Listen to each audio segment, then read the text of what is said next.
Well, welcome. There we go. We keep adding. Oh, 17. Somebody left. They had to see my face and they left. My goodness, that's horrible. Okay. Well, let me start kicking this off and which will allow a lot of time for interactions. Welcome. Welcome to all the participants and welcome for those of you who are new in your new role as division president. If you're a returning president, welcome back. Good to have you back. This workshop is designed to give you resources in some resources to use in your office and some people to help you.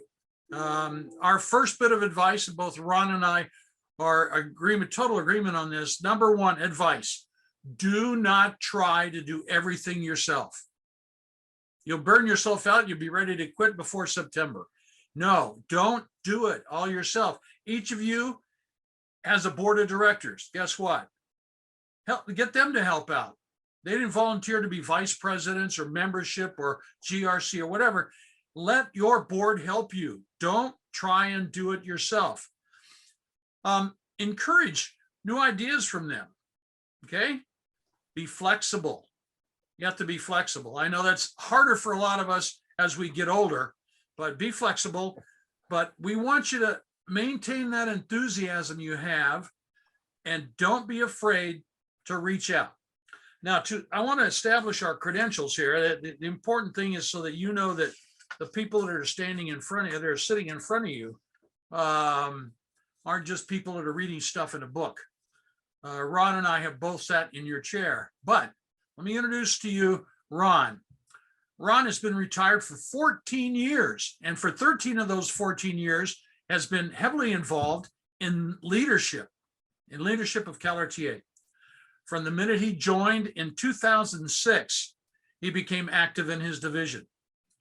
He served as his division president for 6 years, and then 7 years more as area director for Area 8. 9. 9. Yeah. Good. Inland Empire, right. Inland Empire, yeah. Got that. The big one. Okay, last year, unfortunately, when our president-elect passed away unexpectedly, Ron was elected by the board to take his place. Later in this convention, it will be my pleasure to install him as the next CalRTA. I keep pointing the wrong way. He's over there. Okay, as the next CalRTA president.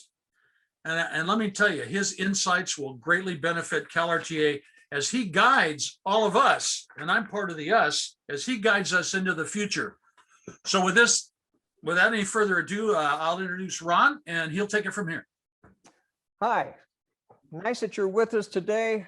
Sorry we can't meet in person, but we're just gonna have to make do here.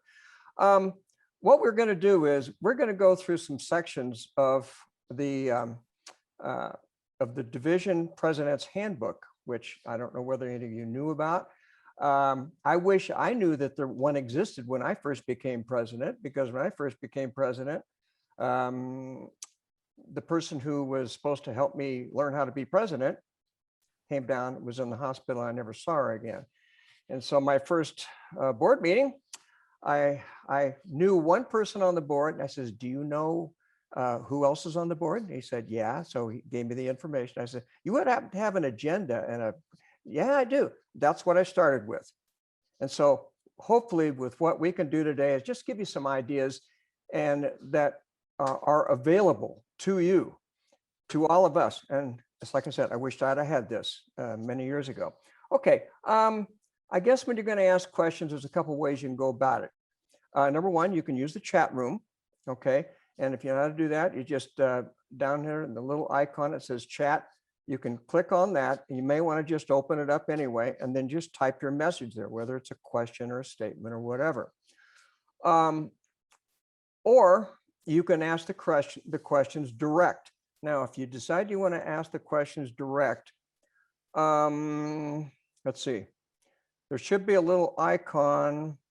Oh, just push the icon for raise your hand, right, Jim? I think that ought to work. Yeah. Right. Yeah. And yeah, then, you can also put them in your icon at the bottom as a Q&A. You could put Q&A, you can use the chat, or raise your hand. You raise your hand, our techno wizard, her name's Adrienne. She's silently behind the curtain. So Adrian will see that you get unmuted and we'll go from there. Ron. Okay. All right. So that'll hopefully get us there because I'm sure there will be questions. Okay. First of all, there is such a thing as a division president's handbook. Okay. And it was updated just last October. Okay. Now, if you want to find the division president's handbook, all you have to do is go into the website, calrta.org, and then log in, and then go down to administrative documents, click on that. And then it's got all the different groups that we've got there, and just click on division handbooks, and then click on division president's handbook. And we're kind of going off that today because I think it's just a really valuable tool for you. There are all sorts, and when in that one section of division handbooks, there's secretary, treasurer, bylaws, and there is a division support program. It's completely separate. Don't be afraid to use it. And if you have trouble getting in, talk to your director, or if you can't figure that out, you can talk to me, or my wife, Sue Breyer, is going to be the new CTC state chair, and she can answer for you, but we should be able to do that. Okay, now I want to turn this back over to Jim. And what we're going to do is the very first section of the division president's handbook is a quote, "Things I wish I knew when I became president." Okay, Jim, take it away. That's it. That's it. Well, I want you to, once you go to the president's handbook, I'll hold it up. You won't be able to see it, but very clearly, but it looks like this. It's kind of a landscaped format, but Pat Seaman and I wrote these back in 2016, I think. And it talks about the general stuff that you need to know, or that we think would be helpful when you become president. It's a great reference. And so we invite you to go back and use it. Now, one of the questions you're going to get, I know you're going to get it, because right at the beginning of your term, you're going to walk in and somebody's going to say, and they will, trust me, I'll say, well, what can we use our membership dues for? We get money back from the state. What can we use it? Well, this page has some advice on that. One primary is you don't use it for scholarships. You can't use it for political action or charitable contribution. You can't count your dues as a charitable contribution because you are, CalRTA is a 501c4. If you are a 501c3, you could call it a charitable contribution, but you can't do it with CalRTA, nor can you do it with the divisions. Now, your divisions can create a foundation for scholarships, and then any donations to that foundation are tax deductible, but you can't use them for scholarships and you can't use them for teacher grants. So there are a lot of stuff in there that comes up. But I tell you, if you get your hands on this page on the president's handbook, and that will answer a lot of these questions. Dues use is important. It's very important for you to understand how our dues are used, because people are going to get confused and people are going to get upset. 501c3, tax deductible. That's scholarship foundations. They're separate from your division bylaws. That's a separate organization, but they are affiliated with you. 501c4 are not tax deductible. 501c3 are tax deductible. There, I got them backwards. So there you go. That starts with the questions about division dues. Okay, Ron? Okay, we got a couple questions, Jim. Number one, maybe I can help out there because I've got the handbook on the split screen here. Where is the handbook located on our website? Okay, you click into the website, you've got to log in, and then you just go down and click on administrative documents. And when that shows up, right down there in the middle, it's going to say division handbooks. Okay. Once you click into that, right at the very top where it says division handbooks, you've got division president's handbook. And you click on that and there it is. Okay, now there was another question from, About this page. This is page 3 in the president's handbook. right. I've made it And- highlighted because we're talking about it. Yeah, it's page 3 on that handbook. Okay, I hope that answers your question. Okay, now for my part of this, the updated logo. All right, now the CalRTA logo can be on all official correspondence, anything that are used in meetings. If you write an official letter, you do not use your official CalRTA position or logo if the content does not align up with CalRTA policy. So we had some interesting experiences with people like making a statement on behalf of CalRTA that goes beyond the parameters of CalRTA. And so we have to remember what our parameters are. And our parameters have to do with our mission statement, our 4 goals, that type of thing. And the fact what Jim was just talking about, 501c4. Okay, and he's going to talk about part of what that entails here in just a moment. So if ever in doubt about using the logo on a document, if you're not sure, contact, well, maybe one of your fellow presidents would know, but for sure, contact your area director. Okay, and if you can't get an answer from your area director, give me a call. Okay, but what happens is if that logo is used in a fashion that does not match up with CalRTA parameters, we could be in some real trouble. Okay, so are there any questions about that? Hang on here, let me see. Terrific. Actually, okay, actually, teacher, oh yeah, okay. That's what, go It ahead. had to do with teacher grants. Our teacher grants are considered an appropriate use of dues. Teacher grants. Yep. Yeah, absolutely. Okay. If you're going to give out scholarships, you either have to raise the money or you have to have a 501c3 foundation. Okay. Yep. So let's see. Let me make sure that we've got any others here. Okay. Susan asked us, This is a good one. Does one buy this handbook? Now you can get it for free and run it off. Just once you get on it, if you decide you want to print the whole thing off, go ahead. It's about 37 pages long. Okay. But if you decide you don't want to, once you know how to get into the website, you can just go into it anytime you want. Now, if you want the hard copy, go right ahead, but you're not going to have to buy it. Okay. All right. Let's see here. I think we're up to date there. So Jim, okay, you're up next. okay, the another big critical question you're going to get, and this happens every election time, is turn on the AC. Who are we endorsing? Which candidate are we endorsing? And the answer is we are nonpartisan.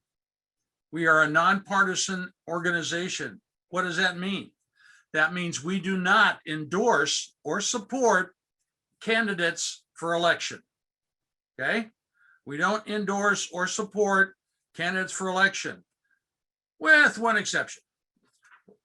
Those elections that are nonpartisan, such as, sometimes their school boards are nonpartisan, that's a local decision for you to make. But CalRTA divisions usually don't make any kind of support decisions. What we do is we support legislation. Okay, if you're going to have a candidate come to speak with your division, then you need to invite all the candidates for that position. In other words, if they're running for mayor, all the mayoral candidates are invited to speak at your division meeting. You can't invite one.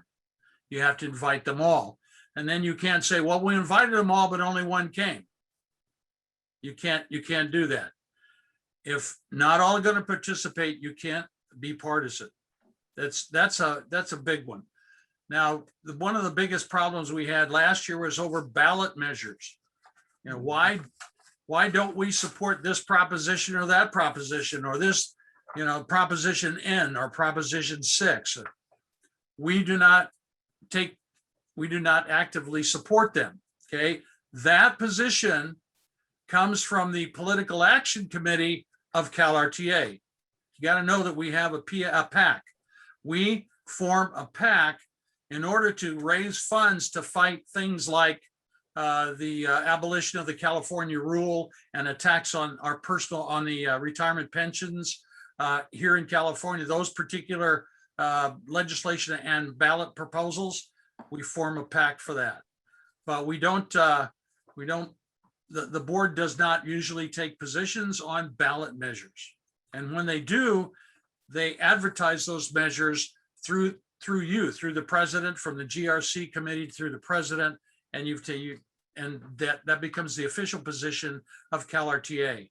Individual divisions are responsible for supporting CalRTA's policy.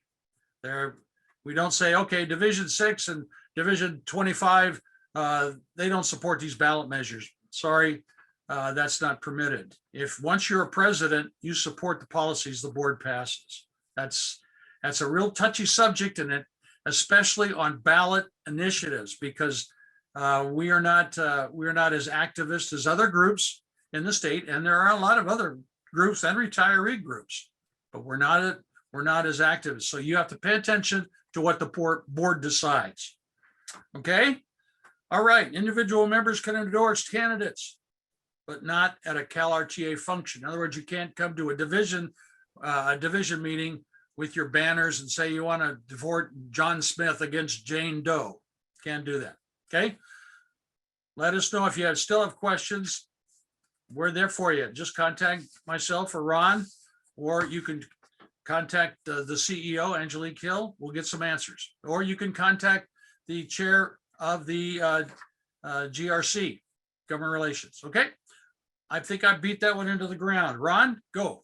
Well, yeah, I think that in line with what you're talking about, you must understand that whatever a division does could have an effect on the other 86 and the entire association. So ultimately, the responsibility for what happens is going to unload on the entire association. And I think that's an important thing to consider. All right. So that's why we're very careful about what we do politically. Okay. All right. Okay. I don't see any more questions on the chat box. All right. Official CalRTA positions. Once again, I go back to the website. Okay. You go back to the website, and you know what? You can play on that website. And it's a really good idea to just play on it. And then you can say, okay, well, who are the members of the board?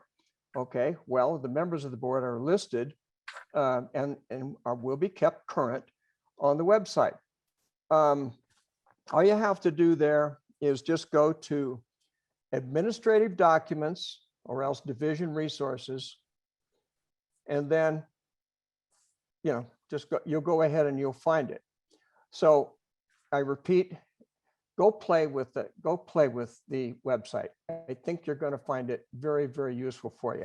All right. The main thing I think we wanted to talk about was, all right, how much money are we all making being a part of this association? Well, we've got 3 employees who are paid, and we've got 2 consultant organizations that are paid.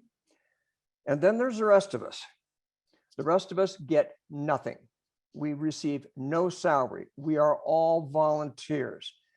And I know sometimes you're going to think, now, wait a minute, I retired and I'm in my golden years. And then all of a sudden you get involved in something like this, like making sure that that our defined benefit pension isn't going to swiped out from under us or something like that.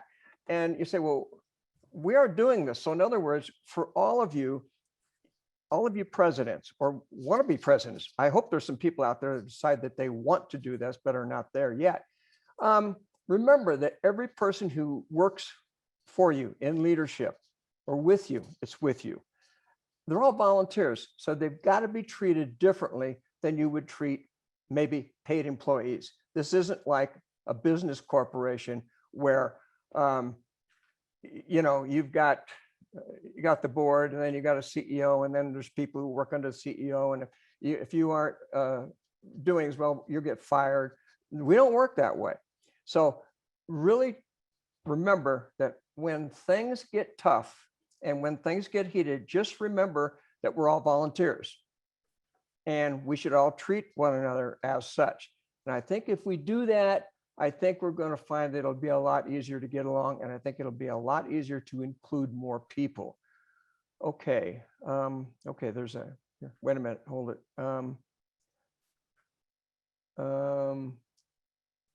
Susan has a question about a superintendent candidate is nonpartisan. Usually, superintendent of schools, are we gonna, or we're gonna elect them, or you're talking about the state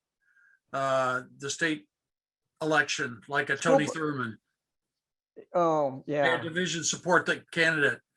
The support for candidates, the CalRTA official position on supporting candidates, if there is one, will come from the board, and then it will be communicated to division presidents and area directors. So you wait to see. Divisions will look to the state organization for any endorsements. So the answer to that question is, watch the website and see your area director and any communications that come from the board. Yeah, and if in doubt, check. Check with your director, and if your director doesn't know, he'll probably contact us. And just if ever, anytime you're in doubt, use that director, okay? And because that's the person who's there directly to help you. Otherwise, you've got me, you've got Jim, we've got the board. We're all here to help. Okay. You want to take that one, Ron? I mean, I could answer the committee that vote question, but go ahead. You want to take a whack at it? Okay. Why don't chairs of committees have a vote on the board? It has to do with the corporate structure. Okay. It has to do with the corporate structure. And it has to do with the fact that we are incorporated. We have rules as a corporation, and it says that the board, which is made up of the area directors and the executive committee, are the law. We do it. Everybody else advises. Everybody else is advisory to us. The employees are advisory to us. The committees, the major committees, are advisory to us. Okay. And so I guess if you're, I don't know, Jim, you probably have, in terms of line staff organization, okay, the board, well, you've got the delegate assembly is the ultimate power in the association, but then the day-to-day handling of issues and rules and whatever all fall within the board, and everybody else is advisory, and that's the structure. Okay. Okay. The main difference between a chair of a committee and a member of the board of directors is members of the board are elected. Area directors are elected by the membership of that area. Right. State officers, those 4 state officers, are elected by the entire membership. It would be hard for you to hold a statewide election for 3 chairs, because you could have them running from different areas, different divisions. And so the chairs are advisory to the board. All committees are advisory, but the chairs work under them. Therefore, they're not elected by the membership. They are approved.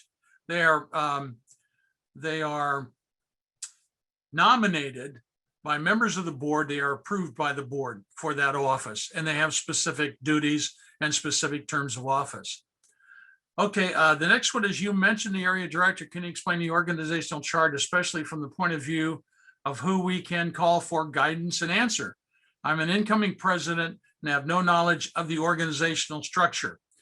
Okay, well, I certainly wish that we can put that organizational structure, the thing that Ron just talked about, we can put that, we can find it for you on the website. I know it's in a policy. I'm looking at it. I'm trying to find it right now. It's in the policies and procedures handbook. I kind of like the chart. I know because I helped write it. So I got it there. So it's on page 29. It's on page 29 of the division president's handbook, and it shows the exact. It shows it's an organizational chart as you requested. Okay, so it's on page 29 of the handbook. I hope that answers your question. Okay, great. Okay. The important thing, if I'm looking at this correctly, the important thing for you to do, CC, is get a copy of that download. You just click on the president's handbook and then download it, and then you have it. You can print it out. It's if you want, yeah. Yeah, it's 30 some pages. Which page? 37, I believe. Yeah, 37. Yeah, 37 pages, and I think that it's it'll be a great reference for you. Okay. Okay. Then we have that. Raffles. Right? Yeah, raffles. I don't know how many times we're asked, and it comes up almost every year. Somebody will say, and why don't we have a raffle to raise money? We always want to raise money. Well, raise money for what? Raise money for grants, raise money for special projects from our division, raise money. So let's have a raffle. Hey, I'll get, my wife is a quilter. I got lots of quilts. And so, hey, let's raffle off a quilt, maybe make a 50 or $100. Well, that's at one time that was thought to be involved in gambling. And they didn't, the state of California didn't authorize gambling, or didn't absolutely want you to take part. However, raffles are not illegal, but your division must file a form with the California State Department, and once a year pay the $20 fee that lists the dates you plan to have raffles. Okay, that doesn't sound too tough. Okay, let me tell you, I'm going to give you verbally this website. It's not hard. It's not hard. Okay. It's called oag.ca.gov,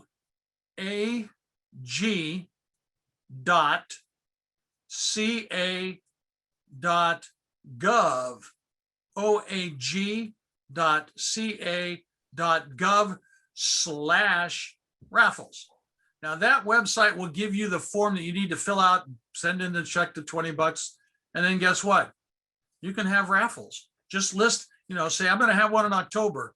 Whoops, we didn't make it October. We're going to have it in November. We're going to have three a year, and just list some of the months that you're going to have them so that the state knows that you're going to have a raffle to raise money.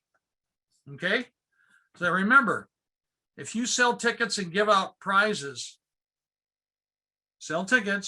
give out prizes for those tickets, you are legally holding a raffle. So get the paper filled out, send it in, you're covered.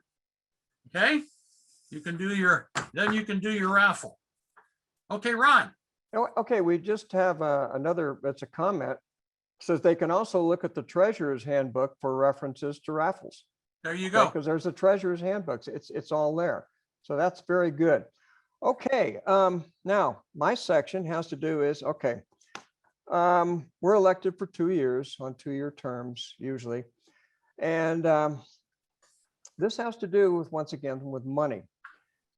Since our officers change often or they might change often in your division, although I know that several of you have people who have had presidents and officers who have been around for a while. It is recommended that at least 2 people should be authorized to sign the checks on the division banking account. All checks should be authorized by more than 1 person. I'm going to tell you, there's a problem that has occurred very recently where in a division, there was a treasurer who had the sole authority to authorize and to sign checks. And that person is in a hospital and is unable to function. If And then when you go to, and I've had a problems with this with a foundation that I was in. If you want to change the names of signatories on the checks, you've got to have the person who is the current assignee, and they've got to go into the bank physically with you and get it changed. Now, this person who's in the hospital is in trouble, and that division might be in a little bit of trouble because basically, if that person can't work anymore and isn't able to change the signatories over, then it's gonna create a real problem with the bank. Okay, now it can be taken care of, I think.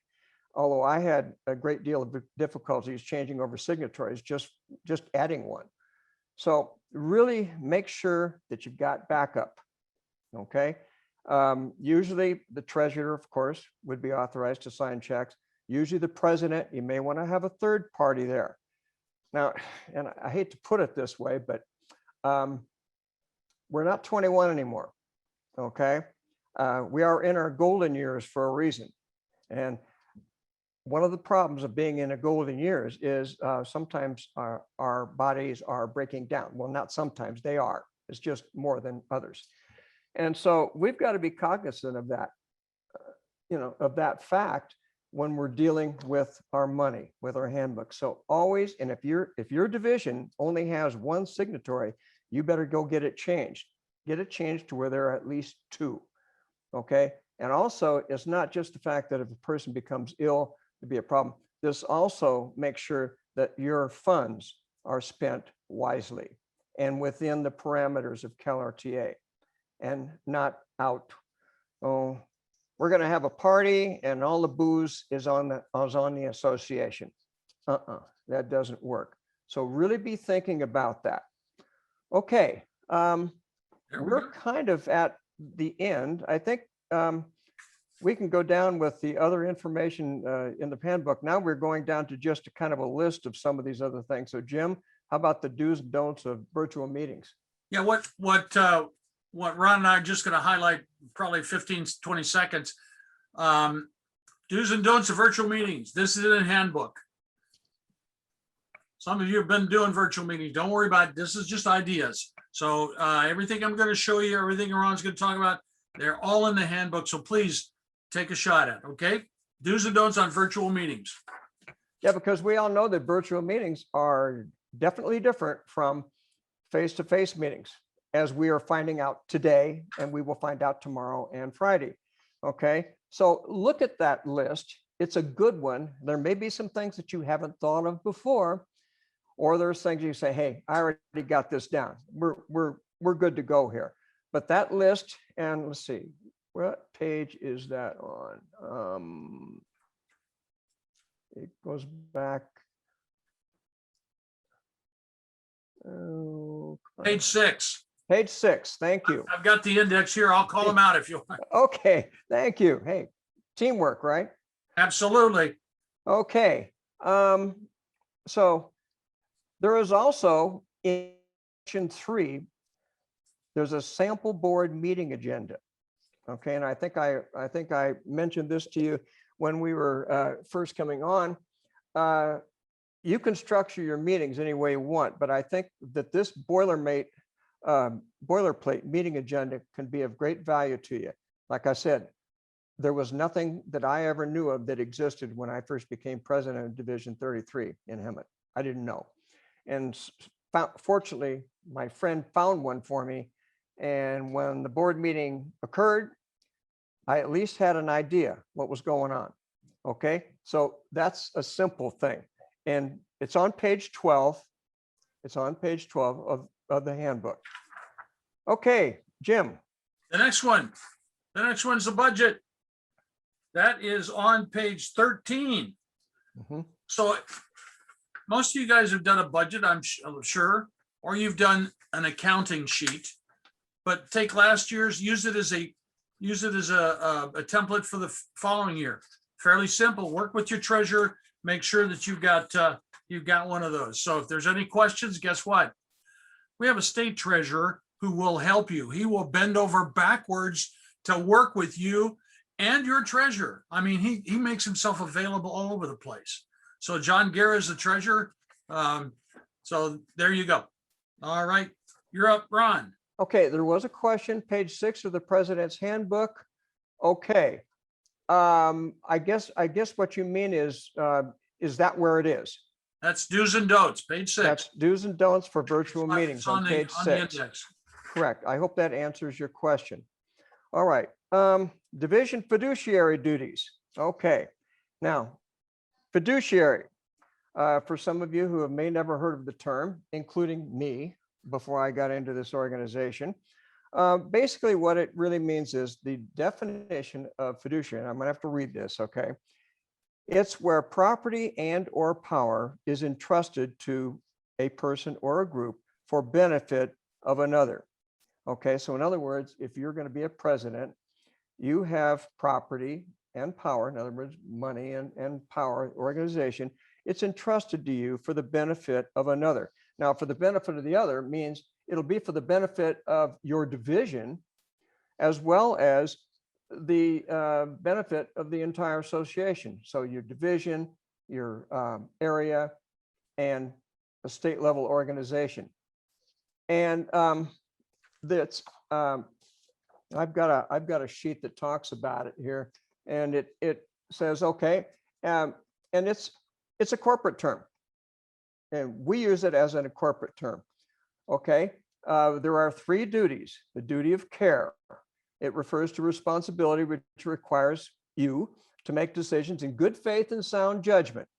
You're mandated to consider all information available when making decisions for the divisions. Be careful about making decisions when you don't have all the facts. Okay, and that can be a real problem. The duty of obedience means that the individual has a responsibility to be faithful to the mission of the association.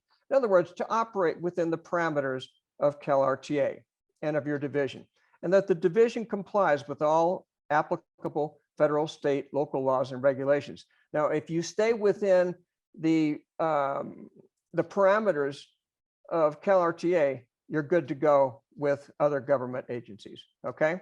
Duty of loyalty. This requires that a member act for the benefit of the association and not for their personal gain. All right. Hey, we all know that we're leaders. Okay. If you assume some title of leadership within any organization, it means that you are a leader, and hey, our egos are going to be involved. Okay, they are. Okay, but we've got to remember that as much as our egos are involved, that whatever we do should be done for the benefit of the association. And you know what? If the association or if your division benefits by it, then your own personal gain will be there too, because they're going to say, hey, you did a heck of a job for this organization. Okay. It also compels an officer to support the action and decisions of the division and the association.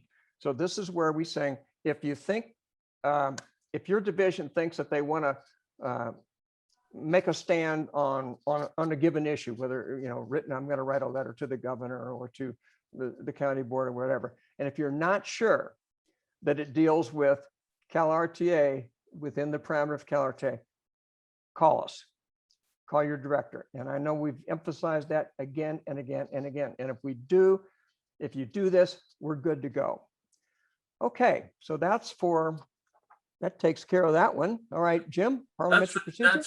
That's fiduciary. And then I don't know how many of you want to become parliamentary experts, but let me tell you, if you want to become a parliamentary expert, take some training. There's some basic do's and don'ts on page 15 of the President's Handbook, and then there's a list of how you handle motions. Not a lot of you have problems with that, so just refer to the handbook. Now, what I'm going to do now is I'm going to flip over. I went to the Q&A, and they're like a few questions. Tony Mendez, Jesus said that in the treasurer's session, entering a drawing by doing good deeds is a raffle. Anytime you put something in a box and there's a prize at the end, that's a raffle. What's Gail Matson? What's the scoop on term limits? Does it apply to division presidents? Divisions have their own bylaws and standing rules. Take a look at them. It should have a limit on terms there. But that's up to you guys. You want to elect somebody to be president for life? That's up to you. Let's see. Tony, does CalRTA not endorse any candidates or just partisan candidate? No, we don't endorse any candidates unless it's a nonpartisan election, such as School board. yeah, school board like that. Yeah. Okay, let me see if there anything else there that logged in. I logged in. Yeah, Gail, you got it right. You can use dues for grants, which Angelique answered for us. Right. Now, Sally says, please clarify that members' dues can be used for teacher grants. Our CEO says, yes, that's true. That's a proper use. You can't deduct your dues because we're a 501c4. Yeah, we're a 4, but what the division wants to give away money, which is what most divisions do. They give away money. You can use dues for that because that's a division decision, not an individual decision. I'm going through and doing that. The one thing I want to, and this has nothing to do with the questions or the chat box, but the one thing I want you to know, everybody in this session, and I highlighted it once before, but I want to say it again directly to you. You give teacher grants, you give scholarships, the state gives scholarships, California Educational Foundation gives teacher grants, money to teacher grants. Do you know how much you gave last year to future teachers and current teachers and teacher grants and scholarships? Last year, CalRTA gave over $1 million. You should all be gasping right now. One of the divisions had a very large gift, and had that gift not been given, our usual annual output is somewhere upwards of $700,000 a year. So when you go to people, you say you can feel confident saying nobody, and I mean nobody, gives away money to current teachers, pre-service teachers, and future teachers like CalRTA. I mean nobody. And you should puff out your chest and walk high along the sidewalk for that. But teacher grants is one of our most active ways that we support present and future education. Scholarships, future education. So you guys should be very proud of all the work that this organization and your divisions do. So be sure and share that with your divisions at your next meeting. You should be very proud of that. Okay, we got one more question, and then we're going to have to get cut off here. It's from CC Faria. So as you mentioned the area director, can you explain the organizational chart, especially from the point of view who we can call for guidance and answers? I am an incoming president and have no idea of the organizational structure. Okay, there are 87 divisions, of which you are going to be one. Okay, and those divisions are all divided up into areas. All right, like I'm from Area 9, Inland Empire, Southern California. There are 11 divisions in that area. Okay, the director is the person who is chosen by you to deal with that particular area. There are 12 of them. Now they can be co-directors. We have 2 areas that have co-directors. Those are the people who you can call on for guidance. Okay, or you can talk to me if you want, or you can go to the chairs of the committees, and you have each area has a chair for the government relations and for membership and for communications and technology. I hope that that answers your question. Jim, we're just about out of time. We are out of time, and we want to thank everybody. Yeah. For coming by and for participating. All 60 of you. Yeah, and we're 60. We're That's cool. available. That's like great. I said, Ron is will be the incoming president, and I will be the past president. We're available to you. Your area directors are available to you. It's a good process. Do not do it alone. Do not. And if you need help with that, let me know. Now, I'm going to be on as in a question and answer session in 2 days. And so if you want to continue asking questions, that'd be great. Love to hear from you. Thank you. Thank you, everybody.